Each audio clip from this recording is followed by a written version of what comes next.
Uh, Why were Marathas defeated after the Mughal decline?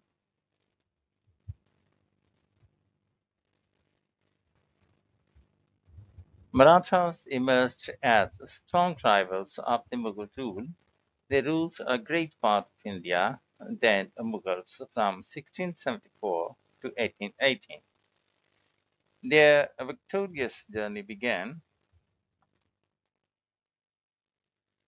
in 1737 when they defeated the Mughal army outside Delhi, and soon they were ruling several parts of southern India up to Bengal. By the middle of 18th century, they were the most powerful people in India. However, in the absence of a sustainable administrative system, they too, like Mughals, found it difficult to govern such a huge area effectively. The central government gradually began to lose its control over many provinces. Maratha families, driven by lust for short-term power, started allying themselves with the local rulers instead of remaining loyal to the Peshwa seated in Pune. This weakened their power over state affairs, and they became victims of disunity and disloyalty. Bajirao too, the son of Rangunath Rao, was an inefficient Peshwa. He failed in uniting the Maratha Sardars, and internal conflict among the Sardars weakened the power of the Marathas in various parts of the kingdom. Another Peshwa, Madhavrao, granted semi-autonomy to the strongest of Sardars and created a confederacy of Maratha states. This policy also backfired, and with time, the semi-autonomous Sardars became fully autonomous. The Afghan invaders Ahmad Shah Abdali defeated Marathas in the third and last Battle of Panipat in 1761. Abdali's army had 41,800 cavalry and 38,000 infantry, along with other troops. The Marathan army comprised 55,000 cavalry with only 15,000 infantry. Abdali, a military genius, used his numerically superior army with great tactics and inflicted defeat on the Marathas. They lost several soldiers and leaders, including the Peshwa. This marked an end of the Maratha ambitions. The British intervened in 1775 in Peshwa family succession struggle in Pune. This led into three Anglo-Maratha wars, 1775 to 1818. Finally, by 1818, the British had completely defeated them. How did the Industrial Revolution change England? Industrial Revolution was the process of industrialization of England that was later experienced by other European nations too. With the invention of steam engines, the machinery of the first of the factories began to work in the 1780s. The steam power began to run railway engines and ships. This created a sizable segment of rich class in England and an overall improvement in standard of living of the ordinary citizens.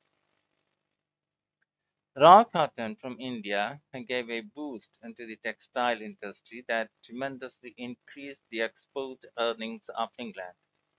Soon it also started manufacturing modern and more powerful weapons that enabled it to colonize various countries in Asia and Africa. Gradually, Britain developed a huge and strong navy that helped it reach remote markets of the world and conquer other countries. The Industrial Revolution also changed the geographical and socio-economic landscape of England, and by 1850, when it was rightly called the workshop of the world, several factory towns began to replace the villages, while railways connected various parts of the country. With this, the population doubled from about 10 millions in 1800 to 20 million in 1850. Explained why the EIC became involved in the Indian subcontinent during 17th century. Answer: British were attracted into the Indian wealth and resources with the discovery of sea route to India by the Portuguese traveller Vasco da Gama. Reports began to reach about Indian riches and resources to England. India became known as the Golden Sparrow because of its fabulous wealth and resources such as cotton, silk, jute, indigo, jewelry, and even addictive drug opium. British needed these to feed their country, to feed their factory industry, as they would soon be the fastest industrializing nation, and not only in Europe but also in the world. Therefore, they began to conquer various Indian territories while introducing their own system of administration in these areas. British also began to think about expanding their influence and trade into the Far East and Southeast Asia.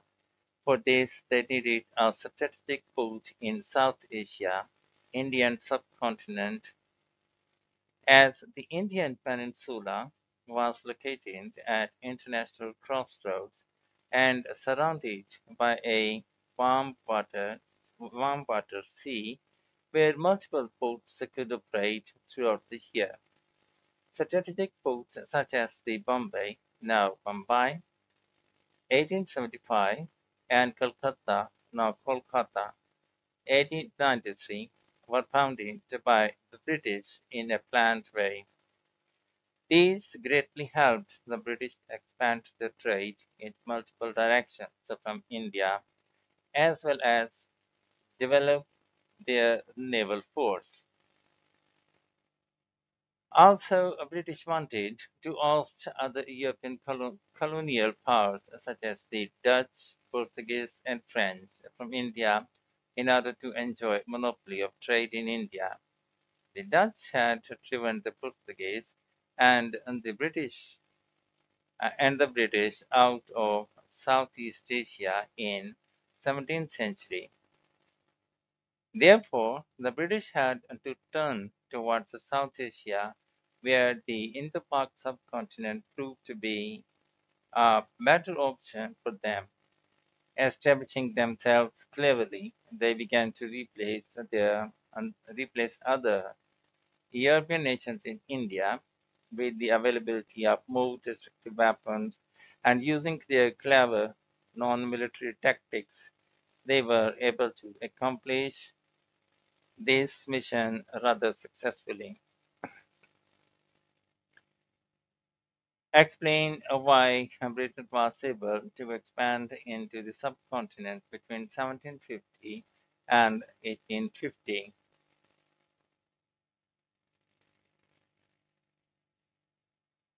British expanded their influence.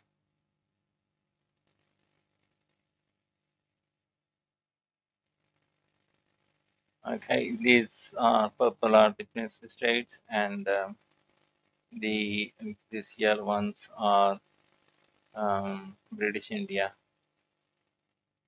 Good much. Okay.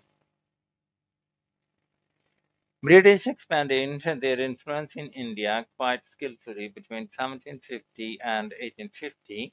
They gained strength primarily due to the major victories like the battles of Plassey 1757 and Buxar 1764 in Bengal, and the Anglo-Mysore Wars. They utilized every possible way to win the battles. They bribed Mir Jafar of Nawab Sirajuddaula and Mir Sadiq of Tipu Sultan to gain victories in northern and southern India. Finally, they captured Sindh, the Punjab and Kashmir from 1843 until 1849. These victories gave them huge and rich areas to rule and to exploit local resources to strengthen their position. They built railways to facilitate movement of soldiers more quickly and easily to various parts of India. With this, trade also began to flourish, making them richer and stronger. While getting control of the conquered states, the East India Company began to enforce the British system of administration. This comprised the system of judiciary and governors and the Governor General. The early Governor Generals tried to win the Indian confidence by various steps. Under the Charter Act 1833, the Indians were gradually included in the civil services. Thus, a team of obedient Indians was gradually prepared. This helped the EIC to run the state affairs along the British lines. The East India Company also introduced trade laws that favored its imports and exports, as well as the local trade. The revenue collected from India was cleverly spent by the British to buy and ship the local goods to England. British also had superior military skills and more advanced weapons to which the Indian army was no match. British were the most important beneficiary of the Industrial Revolution as they began to develop highly advanced weapons. Their gunpowder weapons were much more destructive than the orthodox arsenal of India. The Indians did not develop a modern navy against the British. Their disunity was closely observed and exploited by the British, who kept them divided by such tactics as the subsidiary alliances introduced by Lord Wellesley in 1798. This enabled them to win the support of several smaller states of India. This way, they utilized their famous divide and rule policy to strengthen their control over India. How did the British utilize the cotton trade for strengthening their control over India? 7 marks. Answer. Industrial revolution in Britain in the 1780s led to larger scale industrialization. Many factory towns began to emerge in England. One major component of this industrial development was the growth of cotton textile industry and a significant increase in the number of traders benefiting from this development. The climatic conditions of Britain did not favor cultivation of raw cotton. India, on the other hand, produced raw cotton on a larger scale in several areas. Several Indians earned a lot of money by selling hand-spun cotton, locally called khaddar. The British decided to exploit the production of cotton in India. Raw cotton was shipped to Britain in bulk and the British traders in India, and it was used by textile mills in England to produce better quality cotton fabric in bulk. Merchants in Britain used to buy fabric and sell it into local market as well as export to India. Due to its refined quality and lower price, it was purchased by more and more Indians. In order to maximize their profit, the British in 1800 out a ban put in 1800 put a ban on export of cotton cloth from India. As a result, the Indian traders were forced to export only raw cotton and raw jute. Thus, more raw cotton became available to the British factories. Indians, on the other hand, were adversely affected by such policies. Millions of hand weavers of cotton found that their income dropped drastically. Poverty and unemployment grew with time among the craftsmen of India, and several families were afflicted with serious economic difficulties. Their difficulties increased with time as the British showed no interest in investing their profits in India and so began to enjoy monopoly in cotton trade. This phenomena and time is titled a period of plunder by several historians, whereas others call it deindustrialization of India.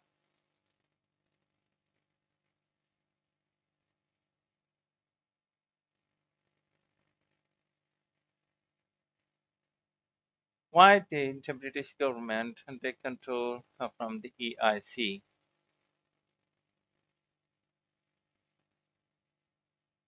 British government wanted to make India its colony.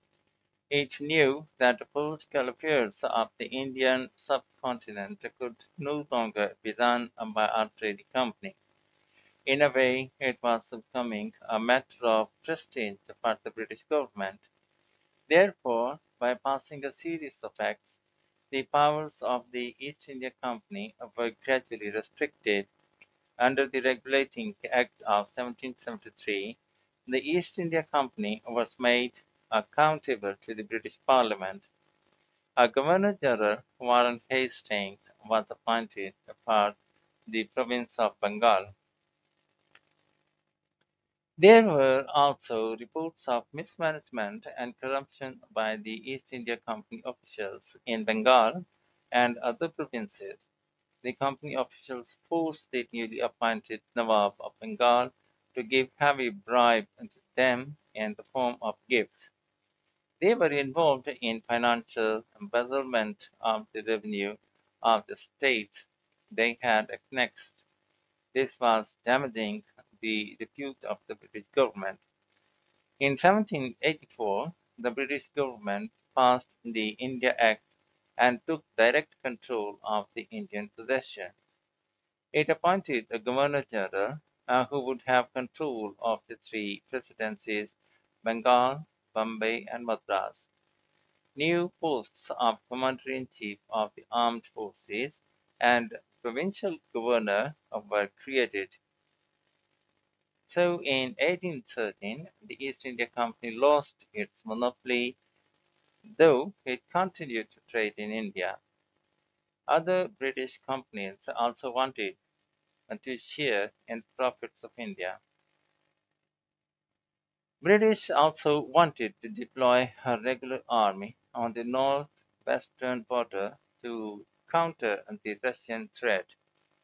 Russia had been desperately looking for access to the warm waters sea. By way of Afghanistan, it would invade India to reach the ports of the Indian Ocean, as Afghanistan had been used by several earlier invaders as a springboard to attack India. Therefore, in order to keep Russia from any such adventure, the British government had to take control from the East India Company.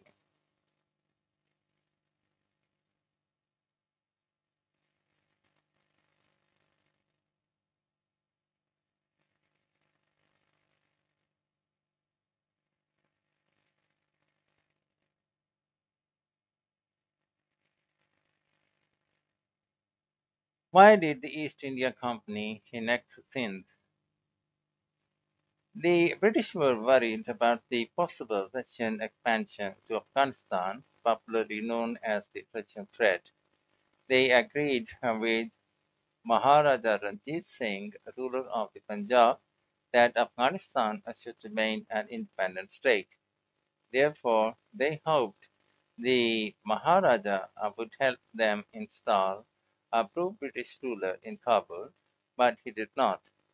The British went ahead on their own to accomplish this mission. They, however, were unable to crush a rebellion in Afghanistan. All the British troops were killed in the rebellion in 1841. This humiliating defeat seriously damaged the British prestige and pride. They began to plan to undo this damage by taking some bold steps in for which they turned towards Sindh. They were observing Ranjit Singh's policy of extending his influence and thought he might attack Sindh. They did not want success in his mission of the ruler of the Punjab. Thus, they got a strong excuse to attack and annex Sindh. The Amirs, Talpur Mirs of Sindh, had been loyal unto the British under a treaty of friendship signed in 1809. The Amirs were provoked by the British commander of Bombay Presidency, Sir Charles James Napier. In response, the um, Amirs attacked the British Residency in 1843. This led to the army to the Battle of Hyderabad in March 1843 between the East India Company army and the Amirs of Sindh. The British army was led by Captain James Outram against the Amirs, who were defeated after a short fight, and Sindh was annexed by the East India Company. Charles Napier later admitted this unjustified military action. If this was a piece of rascality, it was a noble piece of rascality.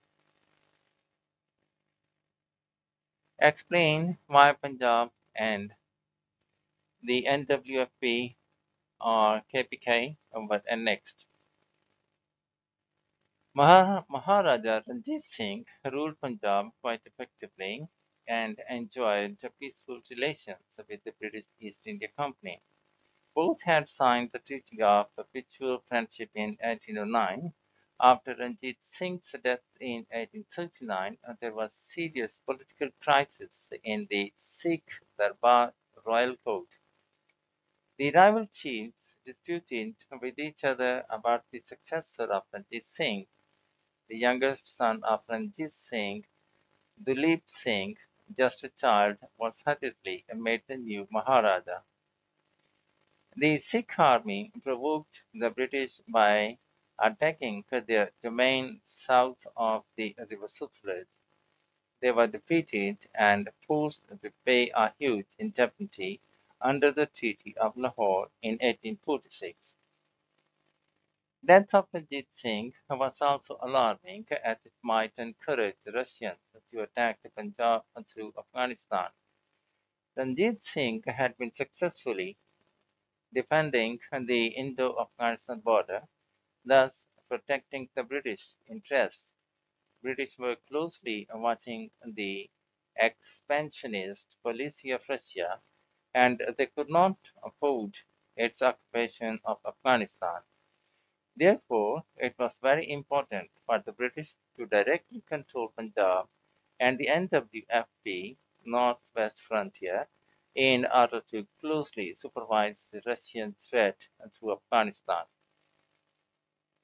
The British won the First Anglo-Sikh War in 1845 to 46, and after this, the Punjab was indirectly governed by the representative in Lahore. After this, the East India Company defeated the Sikh forces in February 1849 in the Battle of Gujarat. This marked the end of the Second Anglo-Sikh War.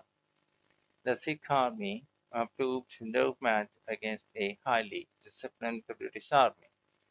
Following this victory, the Punjab and the NWF Northwest Frontiers were incorporated into the British India in April 1849. The British were helped in these encounters by a Hindu Dogra Gulab Singh. Therefore, the British sold the state of Kashmir to him as a reward. Explains why Robert Clive was successful in the Battle of Plassey in 1757. Robert Clive was a skilled and experienced military commander. His victorious journey started from his victory in the Battle of Arcot in 1751. In this he defeated the combined army of the Nawab of Carnatic and the French East India Company. This gave him more confidence against the Nawab of Bengal, Siraj-ud-Dowlah, whom he defeated in 1757 by using both military strategy and clever tactic of bribing the Nawab's key man Mir Jafar. Jafar's defection weakened the Nawab's army, which Clive was able to use to his advantage. Jafar did not mobilize his troops when the battle began. In the course of the battle, heavy rainfall affected the scenario. Clive, acting cleverly, ordered his men to cover their cannon when it rained. The Nawab's army kept their weapons uncovered and continued to fire aimlessly during the rain. As a result of this, their weapons became wet. When the rain stopped, Clive ordered his soldiers to start firing against the enemy. The Nawab's army tried to respond to this attack, but their cannons and guns could not fire due to wet powder. Finally, the tables were turned against them.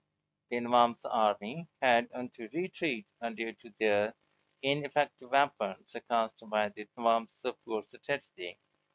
Clive's army, with a renewed spirit, attacked with full force while retreating. The Nawab's army lost 500 troops against only 22 soldiers of Clive's army. This disparity of casualties proved decisive in favor of Robert Clive.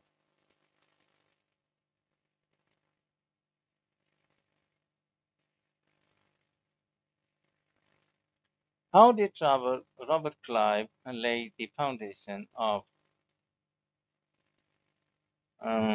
British rule in India?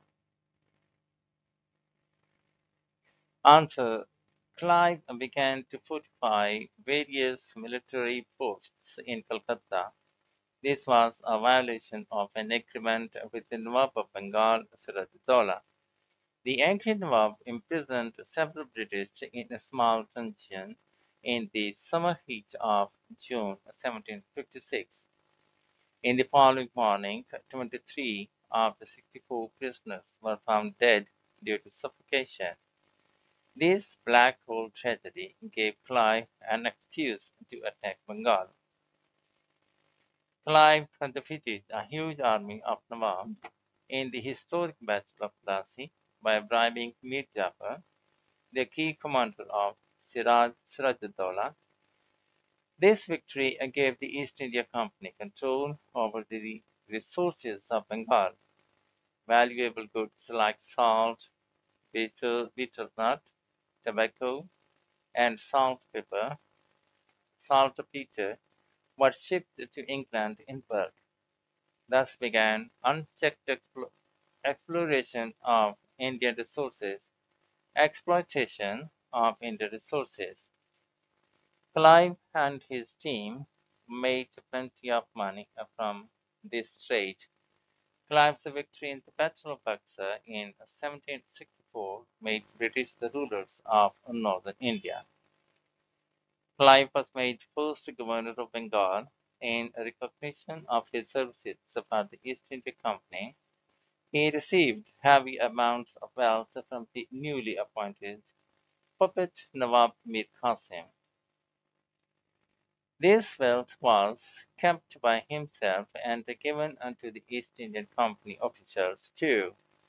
Though accused by the members of the British Parliament of accepting bribes, Clive had laid a strong foundation of British rule in one of the richest provinces of India. The upcoming British officers continued to strengthen the British rule of India. Why was Robert Clive appointed the first governor of Bengal? Robert Clive was a gifted military commander in the East India Company. First, he defeated the French and then strengthened the British control over India during the second half of the 18th century. In 1751, he defeated the Nawab of Karnataka, Chanda Sahib, in the Battle of Falkot, part of the Second Carnatic War. The Nawab was assisted by a small number of French troops. This increased the influence of the British in southern India. The East India Company slowly began to expand its control over northern India with the help of Clive. Clive became more prominent by winning one of the most important battles, the Battle of Plassey, against Nawab Siraj-ud-Dowlah of Bengal in 1757. This victory was a result of the clever war tactics of Clive as well as his ability to bribe the key officer of the Nawab, Mir Jafar. Thus, the British gained control of one of the richest provinces of India and also began a highly profitable trade in Bengal. Clive's repute further improved by his role in the decisive Battle of Buxar.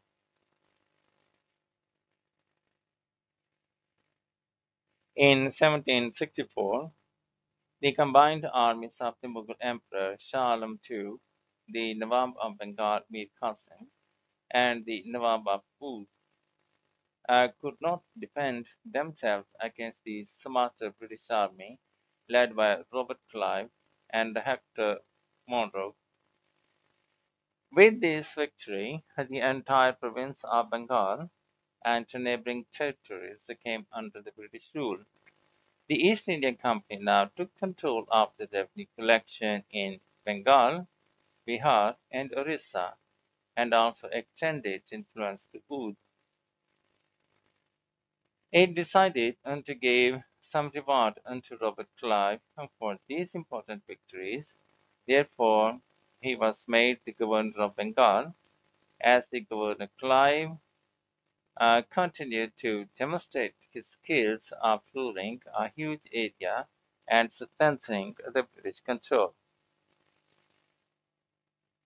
How was Warren Hastings appointed the first Governor General of Bengal?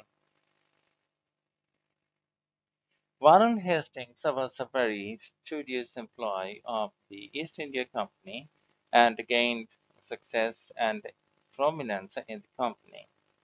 Though unsupported and at times opposed by his colleagues, he worked very hard to raise revenue of the company. In order to achieve his objectives, he introduced the concept of putting the tax collectors up for auction. This tempted many to acquire the post by paying heavy money unto the company.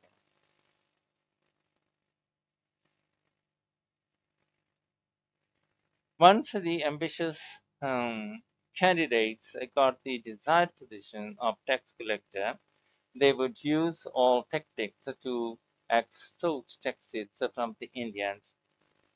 They would force even the poor farmers to pay the fixed taxes regardless of the land produce affected by drought or other calamities. Hastings also extended the British control over central and southern India by fighting and defeating fierce resistant rulers like the Marathas and Hyder Ali of Mysore. The First Anglo-Maratha War continued from 1775 to 1782, in which power of the Marathas was greatly weakened, as Ahmad Shah Abdali had already inflicted a humiliating defeat on them in the last battle of Panipat in 1761. In order to achieve success in these military expeditions, Hastings forced many rich princes to give him heavy bribes. Many important Indian towns like Pune and Gwalior were captured in these wars, though he could not gain success against Hyder Ali in the Second Anglo-Mysore War. He had laid a strong foundation of the future British victories in southern India.